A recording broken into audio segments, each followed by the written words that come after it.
काय म्हणता? कसे आहात सगळे? मजेतच असाल आणि उत्तम असाल. होळीची तयारी कशी सुरू आहे? सगळ्यांची जोरातच सुरू असेल आणि सगळे खूप उत्साहात होळी साजरी करणार असाल. सर्वप्रथम रेणुकाज रेसिपीकडून सगळ्यांना होळीच्या खूप खूप शुभेच्छा. आमच्याकडे ना धुळवडीला आम्ही भांग किंवा थंडाई असं काही करत नाही. आम्ही एक खूप छान ट्रेडिशनल असा पारंपरिक पदार्थ करतो, तो म्हणजे मसाल्याचं दूध. आमच्याकडच्या येणाऱ्या सगळ्या गेस्टला आणि घरच्यांकरता मसाला दूध तयार करून छान मस्तपैकी थंड थंड गार मसाल्याचं दूध आम्ही सगळ्यांना सर्व करतो. या मसाला दुधाची रेसिपी कशी करायची ते बघूया माझ्यासोबत माझ्या किचन मध्ये. चला मग मसाला दुधाकरता लागणारं साहित्य बघूयात माझ्यासोबत काय काय आहे ते. सर्वप्रथम मसाला दूध म्हटलं की दूध आलं, साखर आली, त्यानंतर ड्रायफ्रुट्स आले, दूध घट्ट करण्याकरता मिल्क पावडर घेतलेली आहे, केसरी दूध मसाला घेतला आहे ज्याच्यामध्ये केशर आणि ड्रायफ्रुट्स पण आहे, त्या व्यतिरिक्त अजून ड्रायफ्रुट्स पण मी वापरणार आहे, आणि थोड्या रोज पेटल्स, या ऑर्गॅनिक रोज पेटल आहेत त्या मी घेतल्या आहेत. आणि अशा प्रकारे आपल्या होळीची सुंदर अशी उत्तमशी रेसिपी आपण करणार आहोत. चला मग फटाफट सुरुवात करूया. इथे मी चितळेंचं फुल क्रीम मिल्क यूज करते आहे.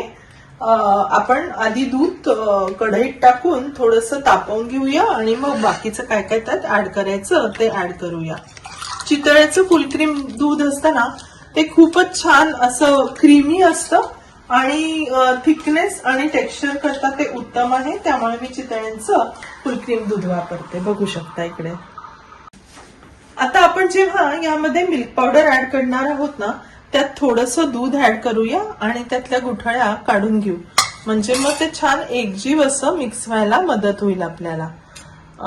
आणि ह्यानी थिकनेस खूप मस्त येतो.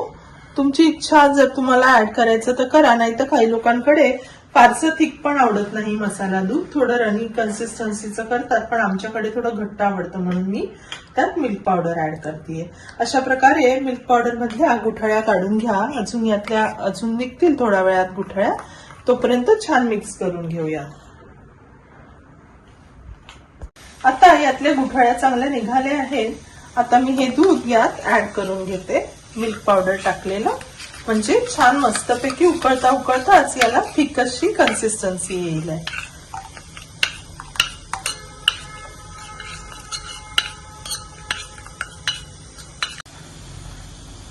आता इथे उकळ आली आहे आपल्या दुधाला. आपण त्यात साखर ऍड करून घेऊया.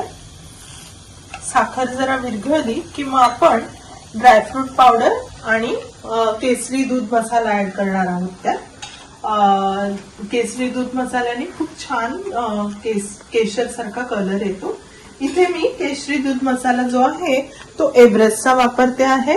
हा खूप छान असतो, याचा फ्लेवर पण एकदम नॅचरल असतो, सिंथेटिक फ्लेवर्स अजिबात नाही आहे यात, आणि खूप छान रंग येतो तुमच्या दुधाला किंवा बासुंदीला. मागे मी एकदा बासुंदीची रेसिपी दाखवली होती, त्यात पण मी हा सेम मसाला वापरला होता.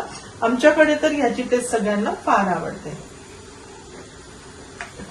आता आपण यात ड्रायफ्रूट पावडर आणि केसरी दूध मसाला पावडर हे दोन्ही ऍड करून घेणार आहोत. ड्रायफ्रूट पावडरनी आणि केसरी दूध मसाला पावडरनी घट्ट व्हायला पण मदत होते. मसाला दूध घट्ट व्हायला मस्त मदत होते केसरी दूध मसाला आणि ड्रायफ्रूट पावडरनी.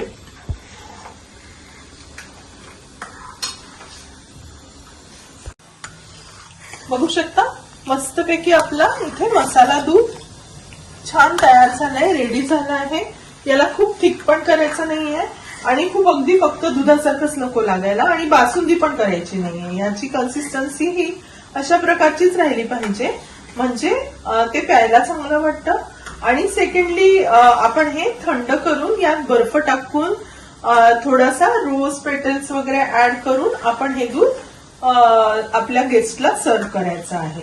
आता हे रेडी झालेलं आहे. आपण गॅस बंद करून घेऊया आणि थोडंसं थंड झालं की मग आपण हे दूध सगळ्यांना सर्व करूया. आमच्याकडे साधारणतः मी हे 4 लोकांसाठी दूध बनवलेलं आहे. माझ्या हस्बंडचे फ्रेंड आणि त्यांचे मिसेस पण येत आहे. तो 4 लोकांसाठी हे दूध इनफ आहे. तुमच्याकडे जितके लोक असतील त्याप्रमाणे तुम्ही बनवा. मी इथे साधारणतः अर्धा लिटर दूधचं मसाला दूध बनवलेलं आहे. मस्तपैकी ड्रायफ्रुट्स आहे, त्याच्यामध्ये केसर दूध मसाला आहे आणि बघू शकता किती सुंदर गोल्डन गोल्डन मस्त कलर आलेला आहे याचा. आता थोडं थंड झाल्यावर आपण सर्व करूया.